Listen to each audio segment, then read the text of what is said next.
Bueno, es para mí todo un orgullo seguir recibiendo en esta su madriguera el Triángulo de los Cobayos.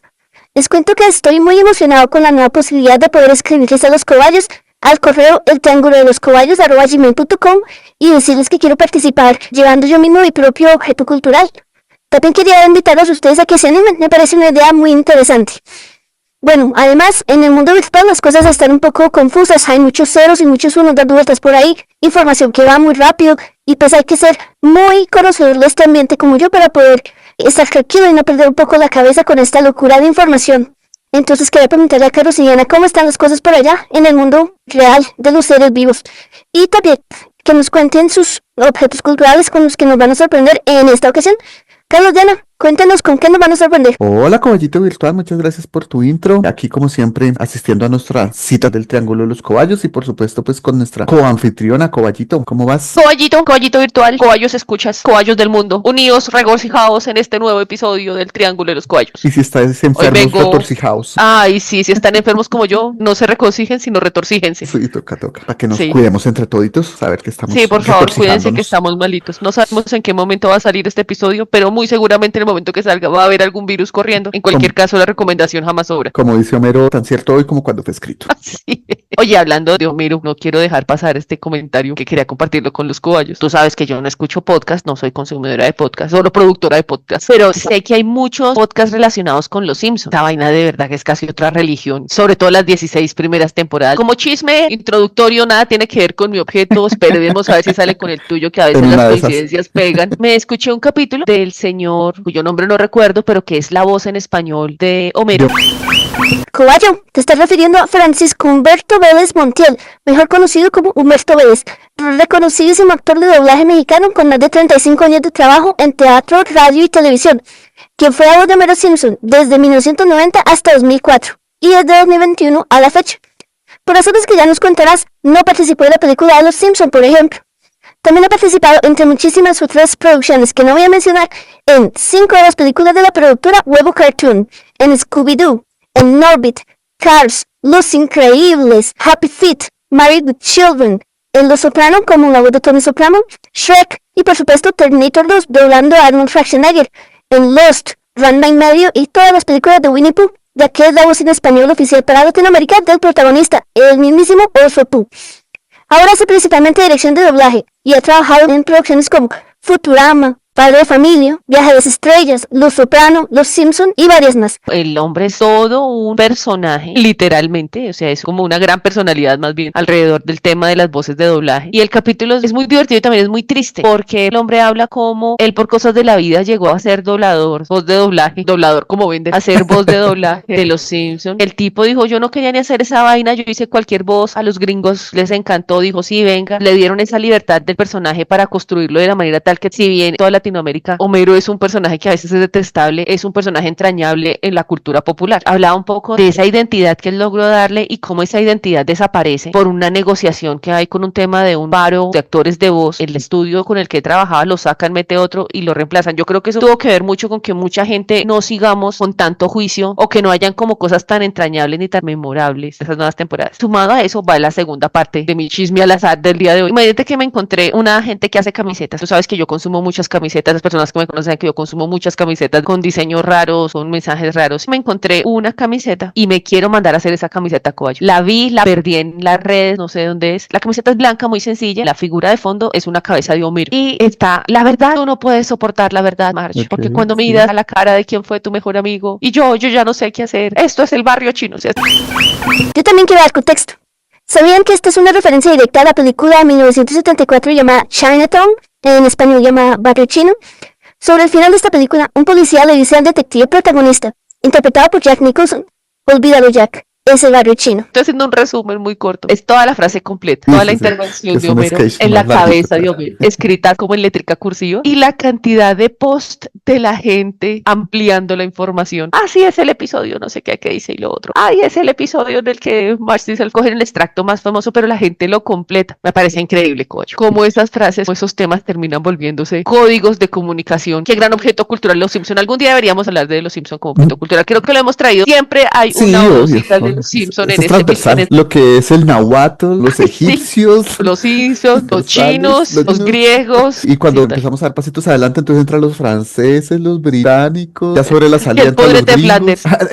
El chavo también es otro transversal y Mafalda. En el Ok. comentario que ya no es tan al azar, agradecer a todos nuestros escuchas, todos nuestros coballitos que nos tienen paciencia. Agradecimiento especial a aquellos que se toman la molestia, además de escucharnos, de seguirnos, de recomendarnos, de comentarnos y de colocar en sus estados de WhatsApp, Facebook y Instagram y de todo la publicidad del Triángulo de los Cobayos. Mención especial a Néstor, que es el que más he visto trabajar en eso. Muchísimas gracias por estar Bueno, pendiente del proyecto. ahora va a ser el cobayo honorario de comunicaciones. Sí, sí, sí. Néstor, ahora eres el cobayo honorario jefe de prensa. Cualquier cosa. Muchas Ya gracias. saben a quién dirigirse. Bueno, Cobayito, sin más preámbulos que los que siempre hacemos, tangencialmente podríamos decir que sí van los Simpson, porque es que, como dirían en South Park, que es que todo lo hicieron los Simpsons. Ellos empezaron a hacer un capítulo a los South Park de cosas que han Son pasado en los los Simpsons. Muy gracioso. Entonces, mi objeto cultural ha pasado en los Simpsons. No recuerdo un capítulo en el que haya sido protagonista, pero sí está. Ahí va la primera pista, que es como decir que lo hicieron los griegos. El 95% de las No, cosas. pues cobayo. Segunda pista. Oficialmente, la policía le impidió el ingreso en Cali a un hincha del América porque trabajaba con las barras desde hace muchos años y, según ese policía, él sabe quiénes tienen antecedentes por riñas y actos vandálicos. En cambio, el hincha, al que le prohibieron el ingreso, alega que es porque él tenía mi objeto cultural. Tercera pista. En Arizona, en enero de este año, una niña de 9 añitos obtuvo mi objeto cultural relacionado con la bandera de Estados Unidos, aunque en otros estados no es legal hasta la mayoría de edad. Cuarta pista. Este objeto cultural puede ser un aliado en casos de mastectomía, cáncer y operaciones con cicatrices, tal como dijimos en el capítulo del maquillaje. ¿Cuál es mi objeto cultural? Lo que me pista de todo lo que dices es el maldito hincha del América.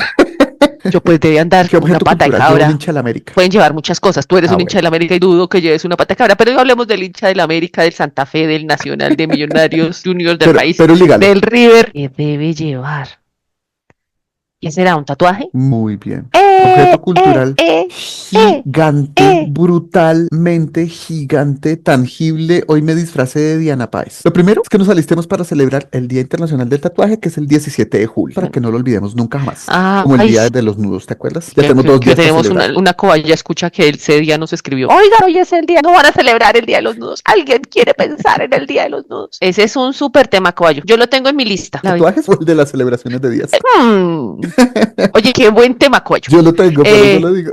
Sí, ya, Sí. el de los No tantos. importa porque cada uno le da su enfoque. Claro, cada uno habla su basura como puede, con lo que Dios le dio. Súper tema, cobayis. Este objeto cultural lo calcula más o menos en 3000 años antes de Cristo. Con los 2000 y tanticos que llevamos, es un objeto que ha cumplido 5000 años. Entonces, el próximo 17 de julio le podríamos celebrar el cumpleaños 5001. Una de las evidencias más antiguas es un viejo conocido, esta madriguera, hablando de objetos y transversales. No sé si lo recuerdas, a Otzi. Los oxímorones, no me acuerdo, No. cobayo. Tengo la cabeza llena de medicamentos. Y de bacterias. No funcionó. Las bacterias las tengo en la panza. Espero Ay, ay, ay. que no hayan viajado Eso ya te por el decir, pero no torrente creas, hay sanguíneo. unas que hacen turismo. Otzi es como se ha llamado un cazador momificado naturalmente, que tuvimos en el capítulo de los objetos malditos, porque se dice que es de los objetos más peligrosos por esta razón, y lo tuvimos en el capítulo de las momias, aunque no enfatizamos en él porque este se momificó naturalmente. Ok. Ahora lo vamos a meter en el capítulo de los tatuajes porque el cuerpo de Otzi tenía muchos tatuajes visibles y otros no tanto. Al hacer la sumatoria tiene 61 tatuajes, pero tienen ciertas características. Son marcas de formas geométricas, con líneas de entre 0.7 y 4 centímetros de longitud, la gran mayoría de ellas dispuestos en grupos de varias líneas paralelas. También hay 2 cruces situadas en la rodilla derecha y en el tobillo izquierdo, todos hechos con unos pequeños cortes que luego se frotaban con carbón. Por la forma y la ubicación, los expertos apuntan mayoritariamente a que el carácter de estos tatuajes, más que religioso, era médico, a aliviar dolores, aunque también puede haber un carácter religioso o estético. Ya sabemos en esa madriguera que esas líneas no han estado nunca desligadas. Estas tatuajes de Otzi están agrupadas en las articulaciones y en el pecho, lo cual concuerda con la salud del susodicho, porque él padecía artritis y afecciones cardíacas. Me pareció supremamente curioso que el vestigio más antiguo que tengamos hasta el momento de los tatuajes tiene más un carácter médico, o al menos se correlaciona más con lo médico. Todos los expertos en este tema parecen coincidir en que la palabra tatú se introduce al inglés, primero que todo, desde el tahitiano, porque los colonizadores británicos se encargaron de esa zona del mundo. Entonces llegan los británicos con James Cook a la cabeza y encuentran a los tahitianos del Samoa y les escuchan la palabra tatau, que es la palabra nativa, pero los expertos no se han puesto de acuerdo en el significado exacto del vocablo tahitiano. Ese es un problema de las traducciones, como veíamos en la lingüística forense. Es que no se trata de traducir textual y hay contexto y hay cosas que se pierden. Algunos dicen que ese tatau es dibujar, para otros es golpear, para otros es marcar y para la gran mayoría es una mezcla de algunos de ellos. Dibujar golpeando, marcando, dibujando, golpear, marcando. James Cook fue el primero en consignar por escrito el vocablo tattoo, como se dice en inglés, en el año 1769, reemplazando rápidamente la voz latina, estigma, que era la que se utilizaba hasta ese momento para las marcas hechas con objeto afilado. Nuestro tatuaje viene del francés, tatuage, y el tatuaje del francés viene del tatú inglés, fue un hit samoano. Entonces quería ver cuál es la historia detrás de esa palabra tatú. Las historias samoanas al respecto pues también son variadas porque es tradición oral de muchos años. Todas coinciden es que el origen es celestial, es un regalo de los dioses y tiene carácter sagrado. De antemano me excuso por mi precario samoano. A manera de resumen, Ta-Ahora, creador de todo, tuvo incontables hijos, dos de los cuales, Mata-Mata y Tu-Ra y Po, se enamoraron de Hina-Ere-Ere Manua, hija del primer hombre que se llamaba Oatea. Y para cortejarla, los dos hijos del principal dios se inventaron el tatuaje. A ver cuál de los dos tenía el tatuaje más llamativo, más vistoso. Actualmente, el tatuaje polinesio es un estilo, una forma de tatuajes. Para los samoanos suele representar identidad y personalidad de cada quien, como suele pasar en muchas otras culturas. Pero también, entre los samoanos, distingue rangos sociales, madurez sexual, genealogía.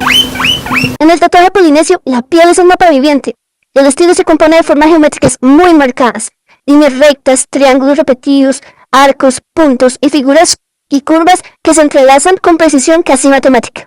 No hay colores, todo es tinta negra intensa, contrastando con el tono natural de la piel.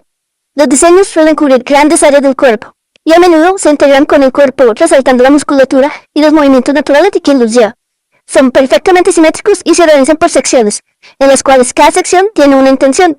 Honrar a sus antepasados, marcar el paso a la adultez, indicar el rol de la persona en la comunidad, obtener una perfección en una batalla, etc. Ese fue el regalo que los dioses les hicieron, pero ahora representa muchísimas cosas, es polisemántico. Bueno, cada quien regala lo que tiene. Si quieren andar regalando heridas y cicatrices, ¿cómo les dice uno que no? Porque son divinos, divinos. La próxima vez que vamos a Mata-Mata y a Tu-Ra y Po, les decimos divinos. Actualmente, el tatuaje está tan difundido que uno de los investigadores e historiadores de este tema dice, ha estado y está presente en demasiadas culturas de los 5 continentes habitados. Tantas que solo enumerarlas agotaría mi turno. No, claro. Por todo lado, desde hace 5.000 años. 5001, este año. 5001. Este año compré 5001, sí señora, para que les demos el regalo. ¿Qué bodas vendían siendo los 5001? Las bodas de tinta. De tinta samoana. Los tatuajes, en tanto una forma permanente de modificación corporal, que es un incipiente ancestro de las prótesis, como vimos en este capítulo de las prótesis, que se evidencia incluso en el arte antiguo, dibujos, grabados y demás, con marquitas sobre los brazos y extremidades e incluso sobre los pechos. En el antiguo Egipto, los tatuajes eran primordialmente, aunque no exclusivamente, para sacerdotisas y se utilizaban a manera de protección. Para los antiguos hebreos, se tatuaba como parte del luto, hasta que las leyes de Moisés lo prohibieron. Entre los tracios, el tatuaje era la marca de las familias nobles y la falta de tatuajes implicaba poca clase. O sea que a la América de Cali de los tracios antiguos le negaron la entrada fue al hincha que no venía tatuado por falta de clase.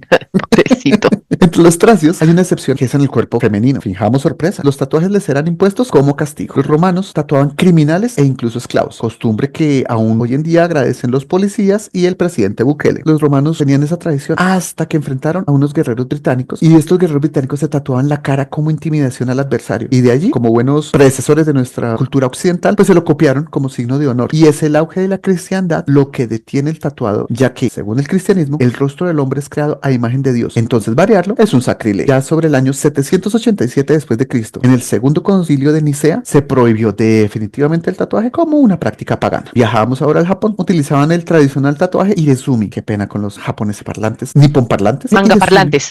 El tatuaje más tradicional es el Irezumi, caracterizado por cubrir grandes porciones del cuerpo, como por ejemplo pecho y espalda y o brazo, un 50% fácilmente, incluso con colores, para diversas funciones y prácticas rituales según la región japonesa en que se realizaba. Verbigracia lo utilizaban las mujeres para saber que estaban casadas o eran criminales para marcarlos. Los polinesios la utilizaban para demostrar abolengo, rango y o heroísmo. Los nativos americanos de diversas tribus en general se utilizaban para rituales de niño a adulto, como vimos en el capítulo de las cédulas y la mayoría de edad. Los nativos de Borneo lo utilizaban para conmemorar y recordar eventos especiales y los celtas lo utilizaban para protección y suerte. Estos son ejemplos de tatuajes tribales de tradiciones muy fuertes. Entonces si los sumamos a todos, evidentemente nos da que el tatuaje es una vaina que nos desborda pero lejísimos. Las historias de cada una de estas agrupaciones humanas le dan una impronta llena de ricas historias, haciéndolos tan distintivos en cada una de estas comunidades como puede llegar a ser el ADN de un ser vivo. Los antiguos griegos habrían aprendido la técnica sobre el siglo VI a.C. desde los persas. persas. También aprendieron obviamente su relación con lo criminal, con la esclavitud, con la cautividad, con la deserción y con los prisioneros de guerra, que eran los que principalmente tatuaron nuestros queridísimos griegos. Y le añadieron otra función, que es la del espionaje. Un caso de este espionaje es Histieo de Mileto, quien en el año 500 a.C. fue tomado prisionero por el rey Darío I de Persia. Y lo primero que hizo fue rapar la cabeza de un esclavo suyo. Y en la cabeza le tatuó Histieo a Astriágoras, subleva a Jonio. Al esclavo le creció el pelo, pudieron convencer a Darío que liberara al esclavo, y este inmediatamente se fue donde Astriágoras, el primo de Histieo, le raparon la cabeza, y ahí fue que el primo se enteró del mensaje: Histieo a Astriágoras, subleva a Jonio. Y ahí empezó la sublevación contra Darío por un mensaje tatuado. Hito importante en la historia de los tatuajes es la patente de una máquina tatuadora que se dio en 1891. Sería la primera patente respecto a tatuajes. Esta patente se sacó en Estados Unidos por parte del artista Samuel O'Reilly. La máquina contaba con agujas que penetraban la piel para pigmentarla. Vendría siendo como la abuelita de las máquinas que vemos hoy en día. Actualmente, las razones para tatuarse son tan extensas como las comunidades humanas que han conocido este arte: la salud mental, la estética, la protección, la religión, por impulso, para pertenecer, como ritual de transición, como expresión artística, para recordar eventos o personas, para expresar emociones, y un casi interminable etcétera. Dato médico: la piel tiene, grosso modo, 3 capas: la epidermis, la dermis y la hipodermis. La primera es la más externa y renueva constantemente sus células. Por eso es que ahí no se hacen los tatuajes, toca penetrar la piel, porque en la parte de arriba se caería, que es la dermis, queda por más tiempo, y por eso el tatuaje es permanente, haciendo obviamente la salvedad de los tatuajes de henna y otros que no son subcutáneos, pero eso es otro extensísimo tema. En Colombia, todo indica que los tatuajes llegaron sobre los años 70, cuando el caleño Leonardo Ríos, tras haber vivido el hipismo en Nueva York, volvió a Cali a fundar Leo's Tattoo, la primer tienda de tatuajes del país. Y era por ahí hincha del América. Malo,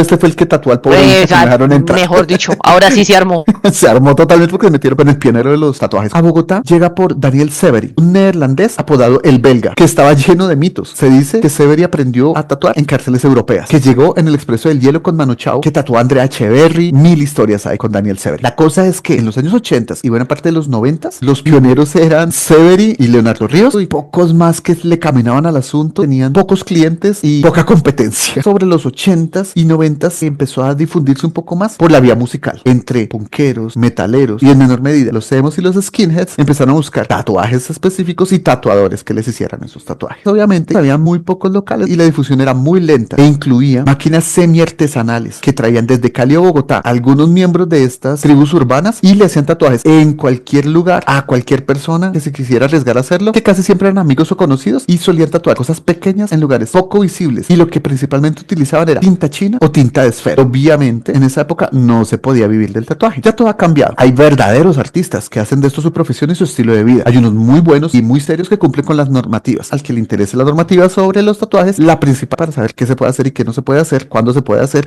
si aquí es legal tatuarse a una niñita de 9 años como pasó en Arizona o no. El fallo 583 del año 2015 del Consejo de Estado. Aunque es difícil hablar de tendencias, casi que uno se tatúa lo que le nazca. Quería mencionar, tatuarse de anillos de boda. Están tan convencidos del compromiso de que es para siempre, que en vez de comprar el anillo de boda, le cargan otro simbolismo de, comillas, eternidad. Va a durar lo que dura tu piel, que no es eterna. Hay un mare magnum, no se alcanzan a imaginar tatuajes que hay inspirados en Hello Kitty, para recordar tu capítulo de Hello Kitty.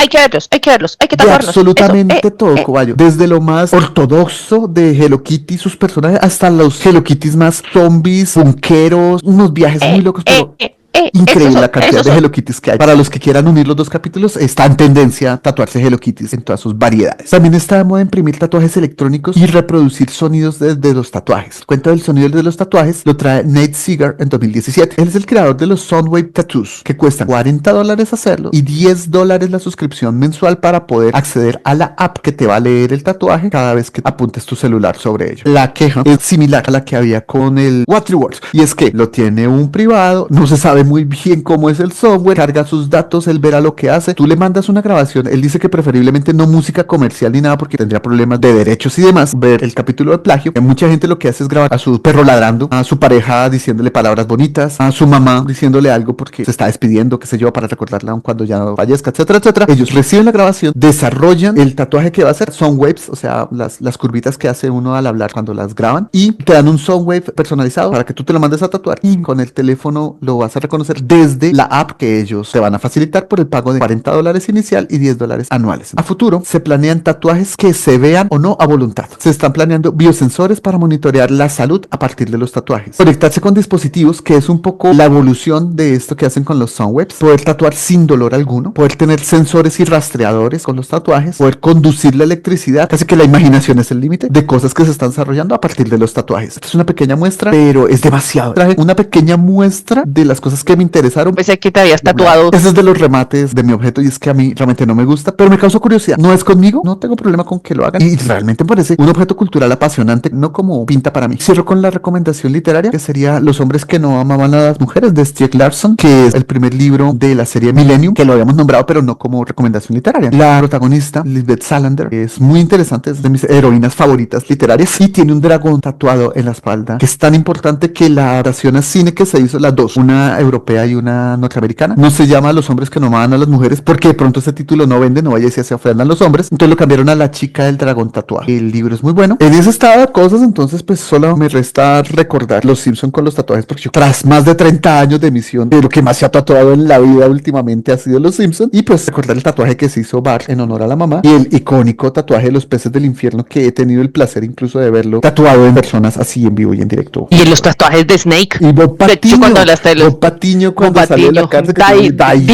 muy fino. Ese sería mi objeto cultural. Mega gigante, la cosa más absurda. Sí, Coballo, queda para todo. Cuando yo pienso en tatuajes, tú lo mencionaste, yo no puedo evitar de pensar en los maras, en El Salvador, no podía dejar de pensar en los compañeros de colegio que se tatuaban con una aguja y tinta de esfero, sabrá Dios qué cantidad de males médicos deben tener ahora en la vida por eso. Pensaba también en los tatuajes que se hacían con tinta china de contrabando los internos cuando tuve que trabajar en cárcel. Yo lo veo en muchos sentidos. El primero, pues no hay un lienzo más vivo que la piel. Tienes una hoja de papel y tú rayas, pintas, lo que sea. Yo creo que en un momento de ocio, pues si tú no tienes otros recursos, te matachineas el pellejo, porque es el lienzo que más tienes a la mano. Además, pensándolo como un tema de ocio, tienen que ver con una cosa muy moderna, porque ahora es muy común estar tatuado. Cuando tú y yo éramos adolescentes, el que se tatuaba, eso era la rebeldía, la locura. Ahora es más bien raro el que no tiene una marca. Claro, porque ahora no tenemos... Así es. Los jugadores de fútbol, por ejemplo, no estar tatuado es estar desnudo, es estar desadaptado. Esos tatuajes tienen unos elementos que me recuerdan un poco nuestro capítulo de los cortes de cabello, porque tiene que ver con un tema identitario, de expresión, de reconocerme y ser reconocido por unas características. Cuando tú hablabas de los rostros son hechos a imagen y semejanza de Dios y alterarlos es un sacrilegio, me acordaba de nuestro capítulo en el que hablábamos también de que comer con las manos en algún momento podía ser declaración de ser excomulgado porque Dios nos dio manos para comer, usted porque está utilizando un tenedor. El tema también de las mujeres casadas, yo no es más fácil un abanico en vez de andarla tatuando. Todo lo demás, como diría Miguelito, son ortopedias para demostrar esa categoría, ese estatus en el que tú te encuentras. Puede ser tan profundo como uno quiera, pero también tan frívolo como uno quiere. ¿Tú te acuerdas de esos tatuajes de stickers que venían en las paletas? Creo que todavía vienen. Unas vainas bien inmundas. Y a la hora eso ya se había pelado, ya no se veía la figura. Sí, pero no era feliz. Y entonces toda esa mítica popular que corresponde al tema de los tatuajes y es que no deje que se tatúe porque si empieza a tatuar luego empieza a consumir drogas. Los tatuajes son la entrada a drogas más fuertes como hacer podcast. Una vaina así. Y obviamente pues otros que tienen un profundo sentido cultural, religioso, identitario como el tatuaje de henna. El mundo capitalista lo ha hecho todo comercializable, pero sabemos que en la India hay unos tatuajes, unos símbolos de tatuaje en henna en las manos de las mujeres cuando se van a casar. Me parece muy bello. Estaba pensando también como en las novedades que traía. Claro, yo me imprimo un QR, bajé mi historia de vida acá. Yo dije, oye, qué fácil sería que todos andáramos con un QR. Uy, no, eso es muy nazi. Más bien no. Tenía un estudiante que tenía un tatuaje, un código de barras así a esta película de Hitman. Hitman es una película de 2007, adaptada desde un videojuego, cuyo protagonista es el agente 47, quien cumple una misión, pero es traicionado y casi asesinado. Uno de sus detalles característicos es un código de barras tatuado en la nuca, que representa su número de entre todos los clones que se producen en el futuro distópico que muestra el videojuego. La película suele tener una mala crítica, en tanto el videojuego es un clásico con millones de fans en todo el mundo. Una curiosidad: alguna vez cambiaron el código de barras en un anuncio de una nueva versión del juego y al escanear este nuevo código aparecen los datos de un juguete sexual. Yo le dije, ¿y usted de dónde se tatuó esa vaina? Trabajaba en un banco y era todo titino y con su tatuaje atrás en el cuello. ¿Ese código de barras de qué es? De unas mentas, profe. Para Sí, mantener el cuello fresco. sí, creo. Él me decía que fue el código de barras que encontró y el chino me decía, es que todos son mercancía, profe. También muy diciente, tengo algunos amigos y familiares que se tatúan lo que encuentran porque dicen que esa vaina es adictiva. Y hay otros que son como muy simbólicos y que tienen solo sentido para la persona. Una fecha, una palabra, las fotos de sus hijos, fotos, qué sé bueno, yo. sí. Claro, porque es su cuerpo, es su lienzo. Pero a mí siempre me ha llamado la atención eso de tatuarse, por ejemplo, un demonio de Tasmania. Warner me tiene que pagar Warner. mucha plata para yo andar con un Tasmania, con un violín en el pellejo. Yo que quiero cargar en mi lienzo. Me acordaba también de un stand-upero mexicano que me gusta mucho, que es Carlos Vallarta. Tiene un pedacito de uno de sus shows. Dice, cuando yo era adolescente, a mí me pareció muy fácil hacerme un tatuaje en el brazo que dijera, puto el que lo lea. A mí me encanta hacer reír la gente. Y decía, yo me imaginaba a mí mismo muerto en la morgue allá, que el médico Dejen el llamara brazo y dijera, expuesto. que el médico llamara al otro médico, el forense. Lea eso, puto el que lo lea. Ese man debe tener la misma edad nuestra. Decía, ahora entiendo un poco las connotaciones de lo que muchas gentes pueden decir de puto el que lo lea. Puto es una palabra muy cargada de simbolismo en México y que ya se le tocó cargarse con eso. O sea, entonces dijo, antes era divertido, pero ahora ¿qué tiene usted contra el movimiento LGBTI? Lo vamos a cascar y lo demás. Me pareció muy divertido porque es como esa huella literal del tatuaje se vuelve un remordimiento. Esos tatuajes mal hechos. A mí probablemente le Habían dicen, varios. traiga su tatuaje asqueroso y acá le arreglamos. Era muy chévere, muy Muy innovador. sanador. Yo en algún momento de mi vida coqueteé con la idea de hacerme un tatuaje y yo todos los días pensaba una cosa. Bueno, tú sabes que yo todos los días pienso cosas distintas. Eso Ay, puede si me hago ser un otra tatuaje. aplicación a futuro. Que hagan un tatuaje que pueda cambiar. Uf, buenísimo. Yo le entro. Ya después de mucho reflexionar. Ay, no, ya. Tú- Déjeme. Me puse a coleccionar ideas y anécdotas, caballo, porque ese tema que traes La es muy locura. bonito. Es histórico, es universal, tiene unos significados antropológicos, históricos, identitarios. Puede ser de lo ñoño y de lo Sí. ligero. Para esta versión, edité la carga semántica del tatuaje en el cuerpo. Es la locura. Me imagino, es que tiene unos componentes brutales. Un tatuaje en una comunidad indígena, una línea, un punto, tiene una representación fundamental para su comunidad. En la cárcel yo conocí varios locos bien tostados y entonces andaban con unos tatuajes particulares y ellos decían que esos tatuajes eran un mapa que ellos habían dibujado en su cuerpo para tener una relación con el diablo. Si usted se hizo eso y quiere creerlo, yo quién soy para decirle que no. Y no era más fácil un abanico. Si pone el abanico en 160 grados, Está haciendo una invocación Sí. directa al Señor de la Oscuridad. Mi conclusión para mí es que piel es un lienzo. Y así como para los que nos gusta andar ñoñando, un cuaderno, una hojita, un esfero es el universo abierto, para les pasa lo mismo en su pellejito, es igual. Y hay unos tatuajes que son muy divertidos. hay unos muy dolorosos. Claro, un tatuaje que tú te pones para reemplazar una herida, para Sí, sí, tapar sí. una cicatriz, para tapar un accidente, todo lo que la gente tenga que hacer para sanar, hágale, desde que no le esté haciendo daño a otros, son sus procesos y es necesario hacerlos. Pero muy interesante, Cuacho. A mí que me gusta tanto Rick and Morty, una vez conocí el amigo de un amigo y tenía tatuado un Rick en un brazo y un Morty en el otro, yo no, marica, tampoco. A mí me gustan, le compro el merchandising, le veo los programas, me compro tonterías, le leo los blogs, pero no, mano, hasta allá tampoco. Yo que ando en el mundo del agility, hay gente que se tatúa los perros. Y esos Claro. son los tatuajes que para mí son muy difíciles, porque tienen color, un animalito contra el que comparan, entonces no puede salir con cualquier porquería. Tengo un compañero de equipo que se tatuó ese perro, es idéntico, tiene la misma mirada del perro. Por eso decía yo que El ahora hay artista, verdaderos artistas. No es para mí, pero me descresta. Gente muy talentosa, muy buena para eso. Deberíamos tatuarnos unos cobayos. Sí, tal vez en la barba para podérmelos afeitar después, como el mensaje. Para que puedas mandar el mensaje, para que se nos vea una estrategia de publicidad. Los días que te afeitas, vas a medir. Me exhibo haciendo un septimazo. Pues Cobayes, mi objeto, no tuve de dónde agarrarlo. Le pedí el favor a nuestro amigo ChatGPT para que me hiciera un par de adivinanzas sobre el objeto de hoy. A ver, Listo. tú cómo la ves. Pero ChatGPT es una gran herramienta, de verdad que sí, para ordenar ideas y lo demás. Como Pero la todo, creatividad humana sigue, lejos. o sea, todavía no tiene alcance. Mira la porquería de adivinanzas que hizo. Son terribles. Entonces, cuando ChatGPT le terminó de decir, te ayudé, no, realmente no, eso que No, usted ¿es hizo fue en una serio? basura. Y entonces, ay, discúlpame, ven, te propongo otra cosa. No, deje así, te dediques a dar ideas de fuentes inventadas, que esto no es poste. No soy río, pero agua traigo. No soy jarra, pero la sirvo. Voy por túneles y puentes altos y en la ciudad me encuentro muy vivo. Te doy la otra. Paso desapercibido, aunque soy esencial. Llevo agua donde no llega el caudal. A veces por túneles, otras por cielo. Sin mí, la sed sería un duelo. Esa está El un duelo poquito de la más. ley. Mentira.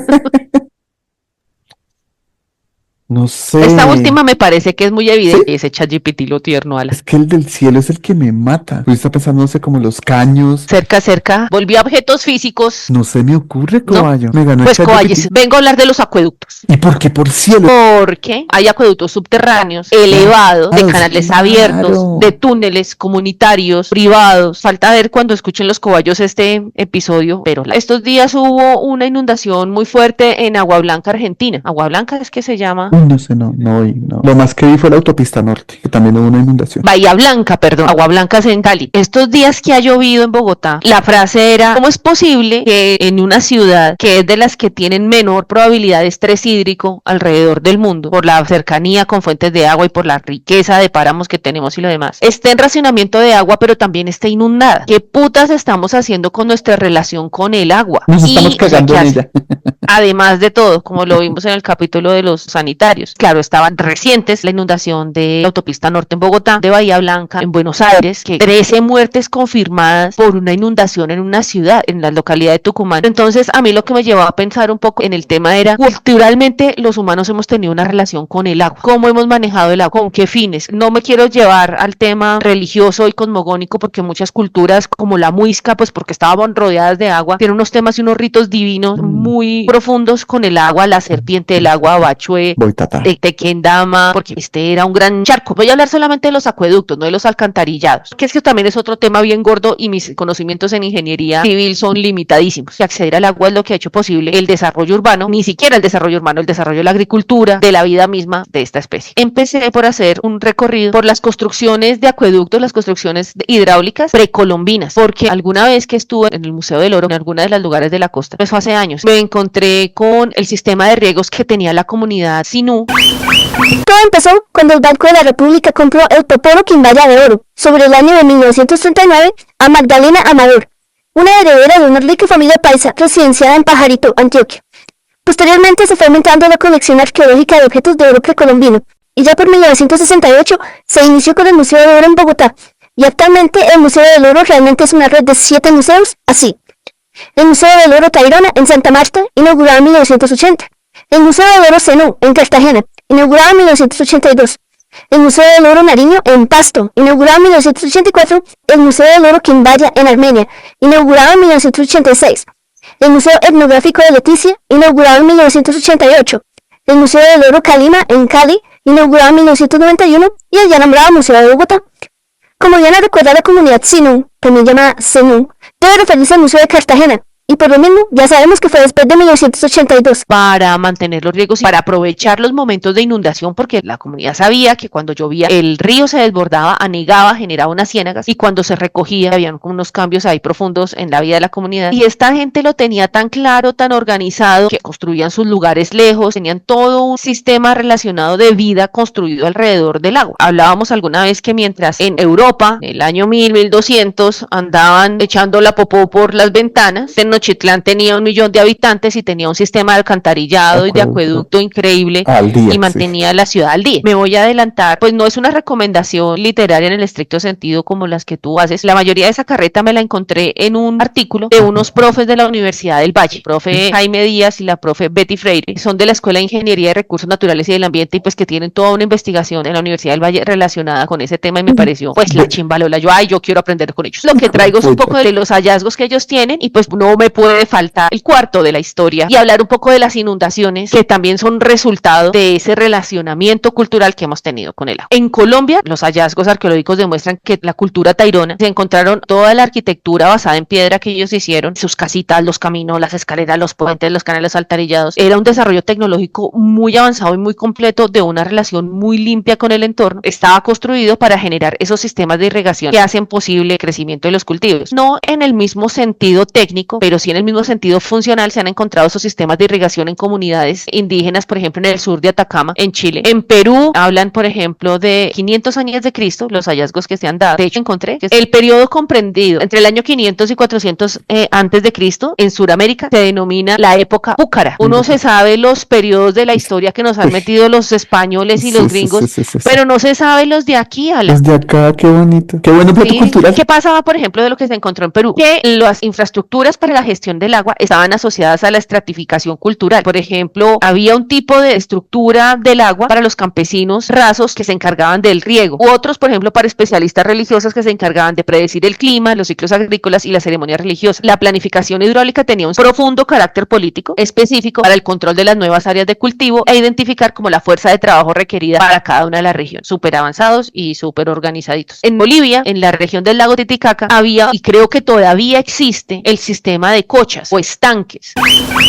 Efectivamente, aún se utiliza este sistema en Bolivia, principalmente en zonas rurales y entre comunidades indígenas. Que básicamente es aprovechar las depresiones naturales de la tierra, hacer canales, aprovechar los canales para cultivar a través del sistema de surcos. El agua se almacenaba en épocas de invierno y con los canalcitos que tú ponías, eso generaba un drenaje que permitía que hubiese agua en la época seca, sin hacer daños. Y además, por las condiciones de altura del lago, las cochas tenían un efecto termorregulador, mantenían la humedad del suelo y facilitaba la producción agrícola. En México tenían un sistema hidráulico súper complejo que emula un poco el sistema de cañería que tenemos nosotros hoy en día. Lo que se construía era para evitar inundaciones en terrenos más bajos y aprovechar las zonas elevadas hasta de 20 metros de altura para garantizar ese flujo del agua. Se han encontrado hallazgos en Mesopotamia, los egipcios, ambos con un tema de apalancamiento de las aguas del río para garantizar que hubiera irrigación para llegar hasta canales y estanques, almacenar el agua. Imagino que nuestras comunidades indígenas, pues en el trópico, que estaciones ni que nada, entonces había agua todo el año, pero pues algunos de estos me imagino que sí tenían que estar pensados un poco en esas épocas de sequía. Los romanos, obviamente los grandes ingenieros de los que heredamos la mirada de cómo traer agua desde fuentes muy lejanas hasta las ciudades, y ahí ya se aplican los principios de ingeniería, la combinación de gravedad, la combinación de arcos, de los puentecitos, de los canalcitos para garantizar su fuerza, su estructura. En Roma se han encontrado alrededor de 11 acueductos principales que llevaban agua potable para los baños públicos y para la agricultura. Los chinos, la misma cosa, sobre todo para cultivar arroz. En el mundo islámico se desarrollaron sistemas de riego que ya eran subterráneos, estaban cubiertos. La era industrial hace posible la implementación de bombas, sistemas de filtrado que hacían posible la potabilización del agua a mayor escala. Eran muchos más animales a los que había que dar de beber. Esa sobreexplotación del recurso nos tiene en las puertas de donde estamos. Hay unos elementos culturales asociados a esos desarrollos tecnológicos, arquitectónicos sobre el manejo del agua. Por ejemplo, para los romanos, el acueducto era un símbolo de poder y de civilización, práctica que funciona hasta nuestros días, donde las comunidades no tienen acceso a agua, pues dicen que todavía viven en un periodo muy primitivo, muy básico. La infraestructura del agua era una manifestación del dominio romano sobre la naturaleza, que yo coja el río y lo lleve para donde yo diga para que haga lo que yo quiera, era la principal visión del asunto. En Egipto, que era una cultura tan religiosa, tan cosmogónica, el Nilo era considerado un dios. Gestionar su agua tenía un componente religioso muy profundo, porque controlar al río era controlar la vida misma, por eso no cualquiera podía andar diciendo dónde hacemos un bracito del río para que llegue agua hasta X lugar. Para la mayor parte de las comunidades precolombinas, el agua era un lugar sagrado, un lugar de ritual, de ceremonia, era un lugar de cuidado, lugar de pagamento. En India, el Ganges, que es un río sagrado, estaba vinculado para purificarse. Hay muy buenos estudios ambientalistas sobre el tema del agua y las universidades de verdad preocupados que de verdad debe haber una transformación de nuestro sistema urbano, de nuestro sistema de vida en torno al agua, porque es que cada vez va a ser un bien más escaso si seguimos como vamos. Voy a hablar de 3 lugares de inundación particularmente para demostrar cómo es que nosotros somos unos salvajes que no se saben relacionar con el agua. Sucede que Bogotá es un gran humedal y eso no lo respetó nadie. Nunca tuvieron en cuenta que por la autopista norte están los humedales de Torca y Guaymaral, que se alimentan como de 70 fuentes de agua que venían de los cerros. Entonces a ellos les pareció muy fácil poner pañitos, chupar 2 algodones y secar el asunto. En el 56, cuando se crea la autopista, la llamaban la carrera 3, y para ser parte de la carretera panamericana construyeron en un lugar donde confluían los 2 humedales, la autopista los divide y afecta la recepción del agua de estas quebradas que venían de los cerros. De por sí el humedal ya retiene agua, cuando llueve el suelo se sobresatura y pues se inunda. Entonces ahí hay un tema que la autopista redujo la capacidad de absorción de los suelos cuando los selló y obviamente pues rompió el flujo del agua y pues como dicen las abuelas, el agua trata de recuperar lo que es suyo. La memoria del agua. Además de la mala planeación, la urbanización, empieza la mala gestión de las ciudades, de los rellenos, los sedimentos, botar basuras, el alcantarillado. Entonces, hasta que no haya una posibilidad de facilitarle al humedal que funcione como debe, que por sí mismo constituye el drenaje adecuado, pues se va a seguir presentando el mismo chicharrón toda la vida. El otro problema de inundaciones en Bogotá, que mojó mucha prensa,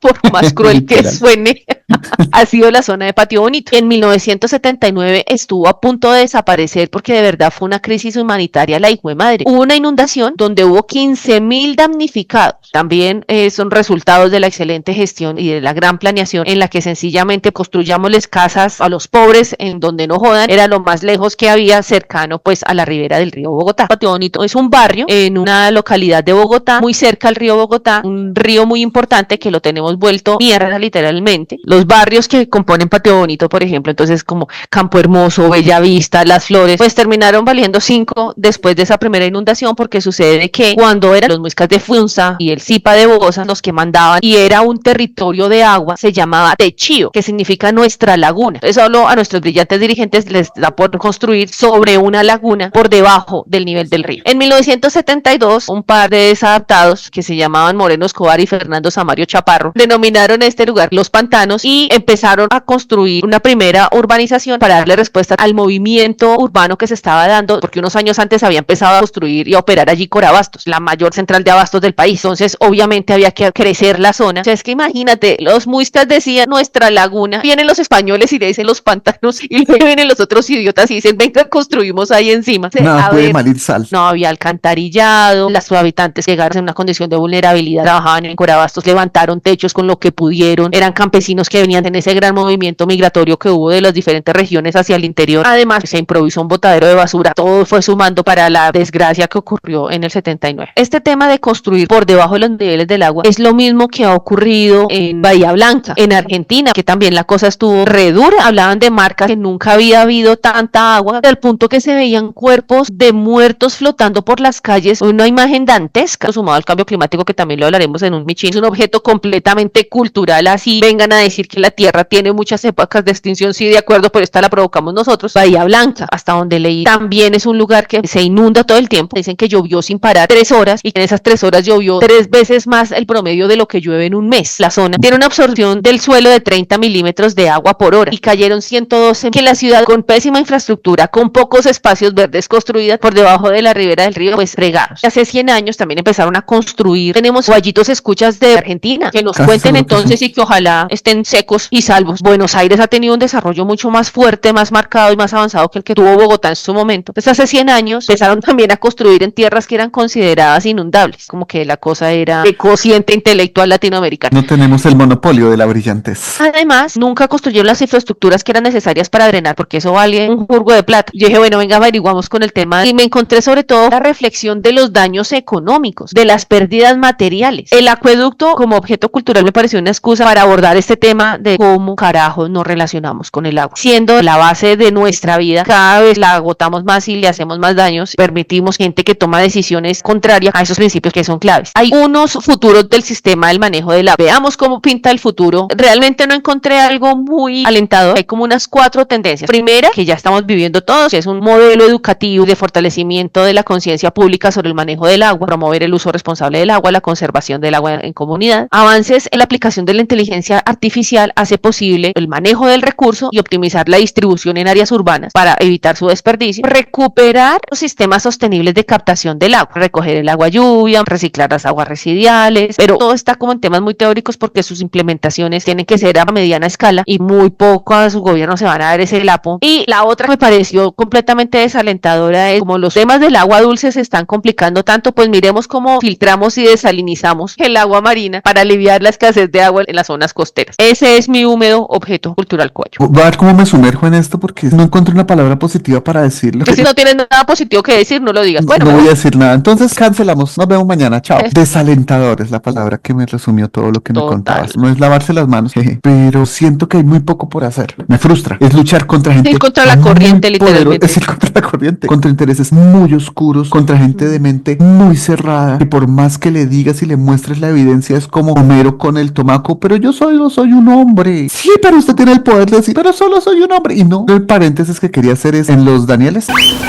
Los Danieles es un popular portal de opinión colombiano fundado en junio de 2020 por los reconocidos periodistas Daniel Coronel, Daniel Samper Ospina y Daniel Samper Pizarro. Cada domingo, el sitio publica nuevas columnas de sus fundadores, a los que se ha sumado la abogada Ana Bejarano.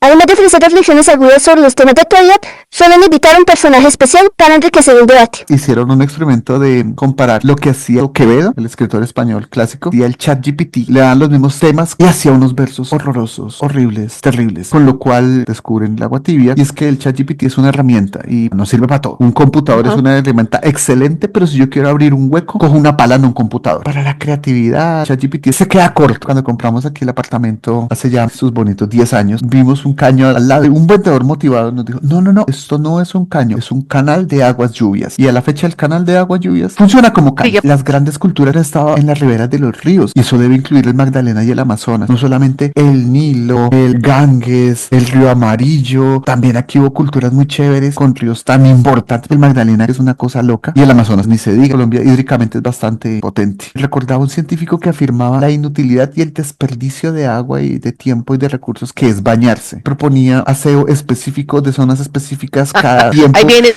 tú con tu política de... Que el baño es muerte. Fuera de chiste, creo que esa va a ser la tendencia. Bañarse así el cuerpo todo el rato, todos los días, a toda hora, en todo momento. No tiene sentido. Pero bueno, como decía Marcos Agunis, tengo que respetar las cosas absurdas porque también son poderosas. Yo creo que soberbia humana no solamente se demuestra en que nos cagamos en el agua y cagarnos los humedales, sino que además, cuando hay inundaciones, no falta el original que arranca a meter el carro a contracorriente porque tiene una camioneta o lo que sea, o tiene afán o es más poderoso que el agua, y miles de casos hay de gente que se meten en esas inundaciones y no salen. ¿Cómo no mencionar los arroyos de Barranquilla que salen a revolcar carros, personas, troncos, maletas, de todo? Bogotá, como tú dices, está construida en agua. Así de memoria yo recordaba la Chucua, el Salitre, que refieren a fuentes de agua. Creo que no cabíamos tantos, pero pues como esta vaina es centralista y como Bogotá tiene que crecer y como de malas, terminamos haciendo eso. Recordaba a Pau Ninja, podcaster muy famoso español, y él está buscando dónde radicarse. Lo descartó Sudamérica por varias razones. La principal, queda lejos de su familia, pero sí nombró el caso particular de Colombia, junto a un experto en tratamientos de agua, y decían, sí, qué lástima que Colombia tenga las fuentes hídricas más ricas, agua dulce por todos lados, pero la tienen toda empeñada, entonces eso es pelear con multinacionales y eso está perdido. A Colombia no nos metemos. En cuanto al futuro, alguna vez lo escuché, estaban planeando hacer agua. Es difícil, es costoso y nos pueden ayudar también los caballitos que sepan de química y procesos similares, ingenieros y demás. Juntar hidrógeno y oxígeno que requieren unas cantidades de energía y bueno, y 10.000 cosas. Sí, que eso es carísimo. También por ahí puede ser. Yo no sé, Coalle, yo sí digo que la única solución es la vuelta al modelo natural, la adaptación con el ecosistema. Un poco lo que pasó en la pandemia, que se pudo uno dar cuenta, cierta pausa en los lugares y como que la naturaleza ya está diseñada para sobrevivir y mantenerse y cuidar, y pues ella va generando su propio equilibrio. Claro, hay mucha ortopedia alrededor del tema, volviendo a citar a Miguelito. Claro, son temas políticos, de activismo, y son temas económicos que son los más densos de todos. Los acueductos me parecen una cosa muy linda. Yo hace años yo tuve la oportunidad de conocer algunos proyectos de los acueductos comunitarios. Venga, no tenemos cómo llevar agua a las casas y nos organizamos, cuidamos de dónde está el nacimiento del agua,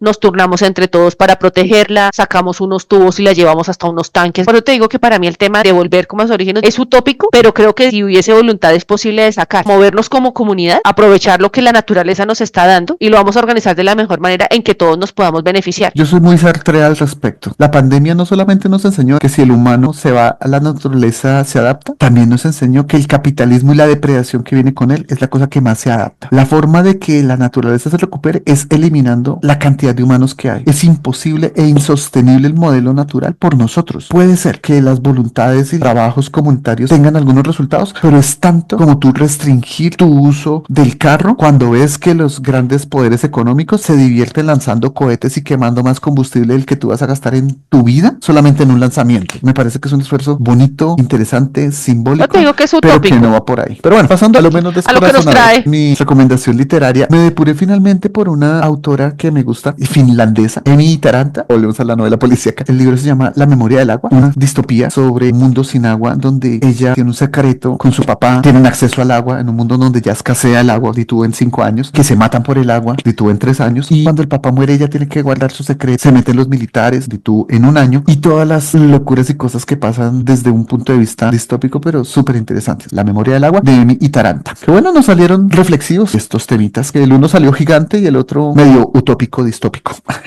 Oye, caigo que no tengo presente ningún libro de agua, ya buscaré uno. Y cuando lo encuentres te lo puedes tatuar para que no se te olvide. Me lo voy a tatuar, pero no, voy a cargar el libro en algún lugar y me voy a hacer un tatú del código QR para cuando me escanee pueda leer el libro. Voy a volver un libro andante. A mí en lo particular, por ejemplo, no me gustan los tatuajes, pero me parece tan curioso y tan interesante ese mundo. La conclusión que yo saco de ahí es la curiosidad, lo que es el pensamiento complejo, poder mirar las cosas y aprender y pasarla bueno con diversos temas, no solamente las cosas que te gustan, porque si solamente te rodeas de lo que te gusta y de lo que sabes, se vuelve un monólogo muy harto y no aprendes y no avanzas nunca. Y del tema del agua, el llamado de qué vamos a hacer, como decía Spivak, filósofa pensadora india, lo importante es que por donde vamos no sé por dónde sí es. Ya sabemos que tenemos que devolver los pasos que hicimos. Ni más faltaba que aquí nosotros resolviéramos, traemos como un ejercicio de curiosidad, recuerden eso, cobayos siempre. Y más bien cuéntenos, háblenos obviamente de sus tatuajes, cuéntenos sus historias, las historias son muy divertidas. Cuéntenos también un poco de su relación con el agua. El acueducto, como les dije, fue el objeto para hablar del tema, para que podamos ahí también seguir curioseando entre todos estos temas y pues aprender y entretenernos un ratito. Eso, Cobayito, muchísimas Pues muy lindo, gracias. Cobayo, muy mojado y muy tintado tu capítulo. La relación puede ser esa, como los tatuajes se utilizan para recordar eventos y cosas importantes, de pronto tatuarnos nuestra relación con el agua o nuestras esperanzas con el agua para que no se nos olvide y tenerlo presente como no se nos olvida nuestros escuchas y no se nos olvida nuestra cita. Esperamos sus comentarios y nos vemos por aquí, por esta madriguera. Cobayito, que descanses. Tú también, Collito, muchas gracias. Collito Virtual, gracias por todo. Nos escuchamos en la siguiente. Chao. Chau. Bueno,